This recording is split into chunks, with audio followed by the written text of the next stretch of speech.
WhatsApp বন্ধুরা, welcome back once again. আজকের আমরা যে মুভিটা নিয়ে এক্সপ্লেন করব তার নাম হলো দ্য ইনভিজিবল গার্ল। মুভিটার স্টার্টিংয়ে আমরা দেখতে পাই যে একটা বিশাল বড় অ্যাস্টেরয়েড পৃথিবীর বুকে খুব দ্রুত গতিতে ধেয়ে আসতে থাকে এবং সেটা যখন তখন পৃথিবীর বুকে আছড়ে পড়ার সম্ভাবনা ছিল। ঠিক এখান থেকেই সিনটা কাট করা হয় এবং আমাদেরকে একটা ওল নামে মানুষকে দেখানো হয় যে কিনা সমুদ্রের মাঝখানে একটা বড় জাহাজের পাশে নিজের একটা ছোট্ট বোট নিয়ে দাঁড়িয়েছিল একটা মাল নেওয়ার জন্য। কিন্তু যখন সে ওখানে পৌঁছায় সে গিয়ে দেখতে পায় যে যেই মালটা সে নেবে তার ওজন ছিল 1000 কিলো, কিন্তু যেই বোটটা সে নিয়ে গিয়েছিল তার ক্যাপাসিটি ছিল শুধুমাত্র 600 কিলো। যার কারণে এখন সে খুব বড়সড় টেনশন খেয়ে যায়, কেননা এই মালটা তাকে যেমন করেই হোক নিয়ে যেতে হবে। যার কারণে কিছুক্ষণ পর তার মাথায় একটা শয়তানি প্ল্যান আসে। সে ওই বোটের ওনারটাকে কিছু টাকা ঘুষ দেয় এবং সেই বোটটা ওভারলোড করতে বলে, কিন্তু সেই বোটের মালিকটা তা করতে তো স্পষ্ট মানা করে দেয়। কিন্তু পরে গিয়ে যখন তাকে একটু বেশি টাকা দেওয়া হয় সে তাতে রাজি হয়ে যায় এবং সেই বোটটা সে ওভারলোড করে নেয়। কিন্তু কিছু দূর যাওয়ার পরেই সেই বোটটা জলে হাবুডুবু খেয়ে সব কিছুই ডুবে যায় এবং এই ওল আর ওই বোটের ওনারটা যেমন করেই হোক সাঁতার কেটে কেটে কিনারায় পৌঁছে যায় এবং কিনারায় পৌঁছে যাওয়ার সাথে সাথে সেই বোটের ওনারটা তাকে মারতে শুরু করে দেয় এবং তার কাছ থেকে নিজের ক্ষতিপূরণ চায়। এখন এই ওলের কিছু আর করার তো থাকে না, যার কারণে সে তার নিজের প্রিয় গাড়িটা তাকে দিয়ে দেয়। এখন এই ওল সব দিকেই লস খেয়ে যায়, যার কারণে সে খুব হতাশ হয়ে যায় এবং পরের দিন সোজা চলে যায় একটা ব্যাংকে লোন নেওয়ার জন্য, যেখানে আমরা দেখতে পাই তার বন্ধু সুইটলানা নামে একটা মেয়ে কাজ করে। এই ওল সুইটলানার কাছে গিয়ে লোনের জন্য আবেদন করে, কিন্তু লোনের কথা শোনার সাথে সাথেই সেই সুইটলানার চোখ কপালে উঠে যায়, কেননা সে কোনো সাধারণ লোন চায় না, সে সোজা $1 মিলিয়ন লোন চায়। যে কথা শুনে এখন সুইটলানা তাকে বলে যে দেখো, কোনো ব্যাংক তোমাকে এত বড় লোন কখনোই দেবে না যতক্ষণ না তোমার একটা ভালো সিকিউরিটি না থাকবে। যে কথা শুনে এখন এই ওল হতাশ হয়ে যায়, কিন্তু এই ওলের হতাশা দেখে সুইটলানা খুব মনে মনে দুঃখ পায়। এখানে আমরা জানতে পারি যে সুইটলানা এই ওলকে পছন্দ করতো, যার কারণে সে তাকে বলে যে তুমি একটা কাজ করো, তুমি আমার বাবার সঙ্গে গিয়ে দেখা করো, হয়তো হতে পারে তিনি তোমাকে কিছুটা সাহায্য করতে পারবেন। এখন যে কথা শুনে ওল তো আনন্দে লাফালাফি করতে থাকে এবং সঙ্গে সঙ্গে সে সুইটলানাকে নিজের খাটারা গাড়িতে করে সুইটলানার বাড়িতে নিয়ে যায়, যেখানে গিয়ে আমরা দেখতে পাই যে সুইটলানার একটা বিশাল বড় ফ্যামিলি ছিল এবং তাদের একটা খুব বড় বড় স্বপ্নও ছিল। যেমন কিনা তার বাবা, যার নাম মিস্টার রস, তার স্বপ্ন ছিল যেন তার ফ্যামিলি সর্বদাই সারা জীবন একসঙ্গে বসবাস করুক। সেখানে তার একটা ভাইও ছিল যার নাম লিক। এই লিক আর্মি অফিসার হওয়ার চেষ্টা করত, কিন্তু তার আস্থামার রোগ থাকার কারণে সে সর্বদাই রিজেক্ট হয়ে যেত।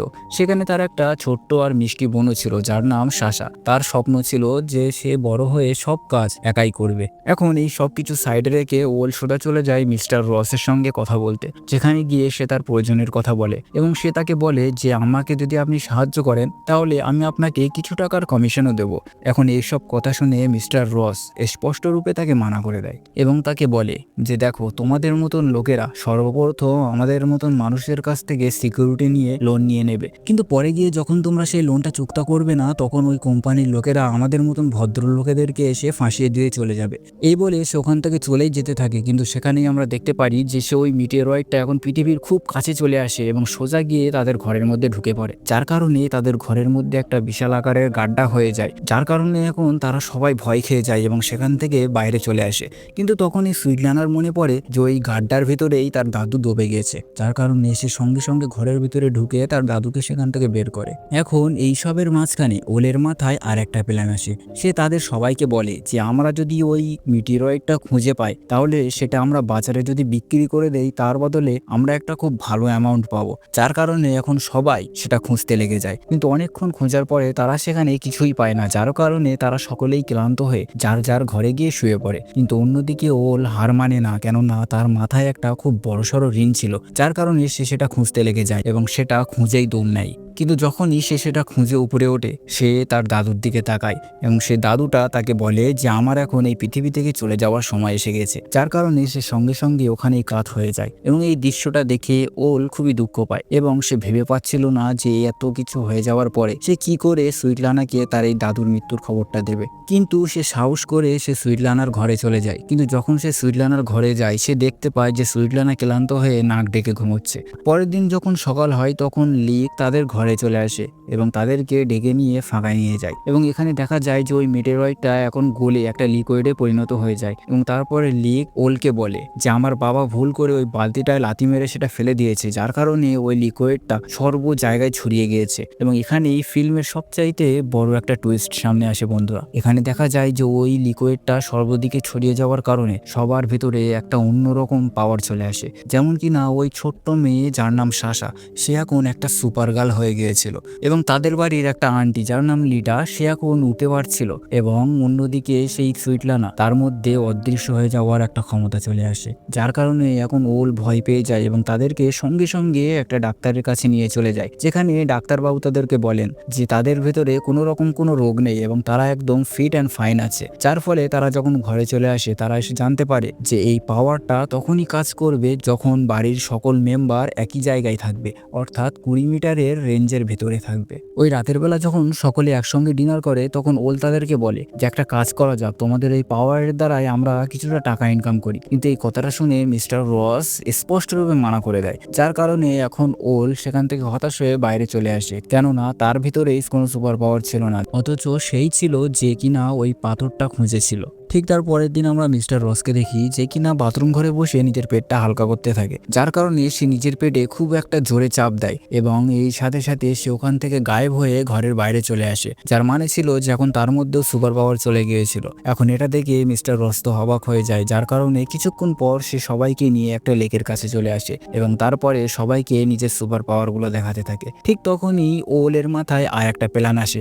তখনই ওল সবাইকে বলে যে আমরা না এই পাওয়ারটা ব্যবহার করে একটা ব্যাংক লুটতে পারি। আসলে এই ওলের মাথায় খুব বড় একটা ঋণ ছিল এবং সে ওখান থেকে নাজাত পাওয়ার জন্য যেমন তেমন করে উল্টোপাল্টা তাদের বুদ্ধি দিচ্ছিল। কিন্তু এইসব কথা শুনে মিস্টার রস তো স্পষ্টরূপে তাকে মানা করে দেয়, যার কারণে ওল এখন খুব রেগে যায় এবং সেখান থেকে একটা গাড়িতে করে রাগের মাথায় চলে আসতে থাকে। কিন্তু সুইটলানা অদৃশ্য হয়ে আগে থেকেই তার গাড়ির মধ্যে বসেছিল। কিছু দূর যাওয়ার পরে তাদের সামনে আর একটা গাড়ি চলে আসে এবং সেই গাড়িটা তাদেরকে ওভারটেক মেরে থামিয়ে দেয় এবং তার মধ্যে থেকেই 4-5টা গুন্ডা বার হয়ে চলে আসে। আসলে এই ডনটা সে ওই একই মানুষ ছিল যার মালটা সে ডুবিয়ে দিয়েছিল। সেই লোকটা ওয়ালকে নিজের সঙ্গে নিজের গাড়ির মধ্যে ঢুকিয়ে নেয় এবং তাকে বলে যে তুমি আমার $1 মিলিয়ন কখন ফেরত দেবে, নাকি আমি তোমার শরীর থেকে সমস্ত অঙ্গ প্রত্যঙ্গ বার করে চায়নার কালো বাজারে বিক্রি করে দেবো। এখন যা শুনে ওয়ালের মাথায় তো আর কাজ করে না এবং সে তার সঙ্গে 1 সপ্তাহের সময় চায়। এখন এইসব কথা সুইটলানা অদৃশ্য হয়ে পিছনে বসে সবকিছু শুনতে থাকে, এখন যার কারণে তারও একটু ওয়ালের উপরে দয়া আসে এবং তারপরে সে ব্যাংক ডাকাতির জন্য রাজি হয়ে যায়। এরপরের সিনে আমরা সুইটলানা এবং অলকে তার বাপকে নিয়ে আসতে দেখি একটা বড় বাংলার ভিতরে, যা দেখে যেন তার মনে একটু লোভ লালসা জাগে। কিন্তু এখানে মিস্টার রস সেই কাজটা করতে স্পষ্টরূপে মানা করে দেয়। এখন যা দেখে সুইটলানা তার ইমোশনাল অত্যাচার শুরু করে দেয়। সে তার বাবাকে বলে যে দেখো বাবা, আমি তো ছোটবেলা থেকে আজ পর্যন্ত তোমার কাছে কিছুই চাইনি, কিন্তু বড় হয়ে তোমার কাছে একটা ছোট্ট জিনিস চাইলাম, তাও তুমি সেটা করতে মানা করছো। এখন যা শুনে মিস্টার রসের মনটাও খুব খারাপ হয়ে যায় এবং সে ফাইনালি এই ব্যাংক ডাকাতি করার জন্য রাজি হয়ে যায়। যার পরে সে সোজা চলে আসে নিজের বাড়িতে এবং সবাইকে এই প্ল্যানটা বোঝানোর চেষ্টা করতে থাকে। সে সবাইকে বলে যে আমাদের কোনো কাজ নেই, আমরা শুধু গাড়ির মধ্যে বসে থাকবো এবং যা করার সুইটলানাই করবে। সে অদৃশ্য হয়ে ব্যাংকের ভিতরে গিয়ে টাকা নিয়ে বার হয়ে চলে আসবে এবং এখন এদের কাছে এই প্ল্যানটা খুব সহজ মনে হতে থাকে। এরপরে এই ওল বাইরে চলে আসে এবং ফাঁকা এসে একটা কাপকে হাত না লাগিয়ে তুলতে থাকে এবং সে কাপটা সে উঠিয়েও ফেলে, কিন্তু এখানে আমরা দেখতে পাই যে ওই কাপটা সুইটলানা অদৃশ্য হয়ে উঠাতে থাকে, যা দেখে সে আরো হতাশ হয়ে যায়, অর্থাৎ তার কাছে কোনো রকম পাওয়ারই ছিল না। এরপরে সিনে লিটা নামে একটা আন্টি তার কাছে আসে এবং বলতে থাকে যে আমাদের এই পাওয়ারটা পুরো পৃথিবীর লোকেদেরকে দেখানোর দরকার। যা শুনে এখন ওয়াল তাদেরকে স্পষ্টরূপে মানা করে দেয়, কিন্তু সেই লিটা তার কথা তো শোনে না এবং সে জেদ ধরে, যার কারণে এখন ওয়ালের কিছু আর করার থাকে না এবং সে সোজা চলে যায় একটা ডাইরেক্টরের কাছে নিজের এই পাওয়ারটা দেখানোর জন্য, যাতে করে যেন তারা কিছু টাকা ইনকামও করতে পারে। ওই রাতের বেলা যখন তারা বাড়ি আসে তখন ওয়াল ওয়াশরুমের মধ্যে গিয়ে দেখতে পায় যে তার আঙুলের ভেতর থেকে পানি বার হচ্ছে, অর্থাৎ এটাই ছিল তার একটা সুপার পাওয়ার। ফাইনালি তার মধ্যে একটা খারাপই সুপার পাওয়ার হোক, তার মধ্যে একটা সুপার পাওয়ার ছিল। এই সুপার পাওয়ারটা তার বেশ পছন্দ হয় না। এরপরে সিনে আমরা দেখতে পাই যে সাশা আর অল একটা হোটেলে গিয়ে খানা খেতে থাকে।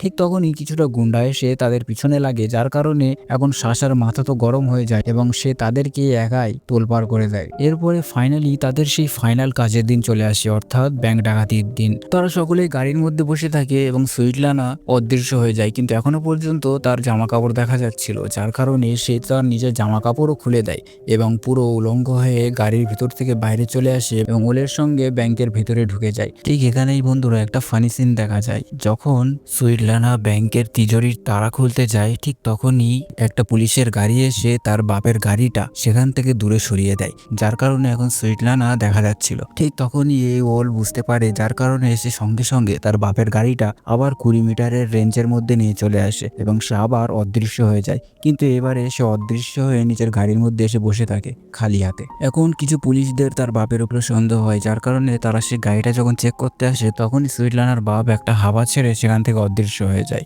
এরপরে সেই পুলিশরা তাদের গাড়িতে এসে কিছুই বলেন এবং সেখান থেকে চলে যায়। এরপরে সুইটলানার বাপ সুইটলানার কাছে ফোন করে এবং সে বলে যে আমি কোথায় এসে গেছি আমি নিজেও জানি না। এরপরে দেখা যায় যে সেই লোকটা একটা ভ্যানের মধ্যে গিয়ে বসে আছে, তাও আবার পুলিশদের, যার কারণে এখন তার জেলও হয়ে যায় এবং ওদিক থেকে পরে ওল তাকে গিয়ে ছাড়িয়েও আনে এবং সে আনার সাথে সাথে তার উপরে বিশাল রাগা রেগে যায় এবং রেগে যাওয়ার সাথে সাথেই ওল তাদেরকে বলতে থাকে যে তোমাদেরকে আমি একটা ছোট্ট কাজ দিয়েছিলাম, তোমরা সেটাও ভালো করে করতে পারলে না। এরপরে লিটাও তার উপরে রেগে যায়, যার কারণে সে তাকে বলে যে আমার মাথা গরম করাবো না, আজকে আমার থিয়েটারে শো আছে। এরপরে সে ওল ঠান্ডা হয়ে যায় এবং তারপরে সবাই চলে যায় থিয়েটারে তাদের শো করতে, কিন্তু লিটা তার সামনে এতগুলো মানুষ দেখে সে খুবই ডিপ্রেসড হয়ে যায়, যার কারণে সে সেখান থেকে পালানোর চেষ্টা করতে থাকে। ওদিক থেকে ওল আর সুইটলানা তাকে ধরে আনার চেষ্টা করতে থাকে, যার কারণে সে ফাঁকায় চলে আসে। কিন্তু সঙ্গে সঙ্গে ওলের সঙ্গে দেখা হয় সে ওই ডনের। এখন সেই ডনটা তাকে মেরে তার নাক মুখ ফাটিয়ে দেয়, যার কারণে এখন ওলের মাথা আরো গরম হয়ে যায়। সে বাড়ি এসে তাদের উপরে রাগঝাল করতে থাকে এবং সে তাদের সবাইকে বলে যে তোমাদের কাছে যত বড়ই সুপার পাওয়ার চলে আসুক না কেন, তোমরা তা দিয়ে নিজের পোঙাই পরিষ্কার করবে। এখন কথা শুনে সেই মিস্টার রস খুব রেগে যায় এবং তাকে গাড়ির মধ্যে বন্ধ করে দেয় এবং সবাইকে বলে যে আমাদেরকে কি ভেবেছে, আজকে আমরা ব্যাংক ডাকাতি করেই ছাড়বো। এই বলে তারা সরাসরি চলে যায় সে ব্যাংকের পিছনের দরজায়, যেখানে গিয়ে লিটা সর্বপ্রথম একটা জানলার মধ্যে শেকল বাঁধিয়ে দেয় এবং সেই সাশা, যে কিনা একজন সুপার গার্ল, সে ওই দড়িটা টেনে পুরো জানলাটাই উপড়ে দেয় এবং তারপরে সঙ্গে সঙ্গে সে ভেতরে ঢুকে পুরো টাকার বস্তা শুদ্ধ পুরো তিজোরিটা ফাঁকায় বার করে দেয়। কিন্তু ততক্ষণে সেখানে পুলিশও চলে আসে, যার কারণে তারা খুব ভয় পেয়ে যায়। কিন্তু সঙ্গে সঙ্গে সেখানে কিছু কুকুর এসে তাদেরকে ব্যস্ত করে দেয়, যার কারণে এরা এখন পালানোর সুযোগ পেয়ে যায় এবং তারা এখান থেকে পালিয়ে সোজা চলে যায় একটা পাহাড়ের উপরে অদৃশ্য জায়গায়, যেখানে গিয়ে তার দাদু সেই গ্র্যান্ডপা, যে কিনা প্রথমে মরে গিয়েছিল কিন্তু আসলে সে মরেনি, সে প্রথমে ওখানে গিয়ে বলে যে আমাকে এখন এখানে ছেড়ে যাও, কেননা আমার চলে যাওয়ার সময় এসে গেছে। এই বলে তারা সবাই তার দাদুকে সেখানে রেখে চলে যেতে থাকে।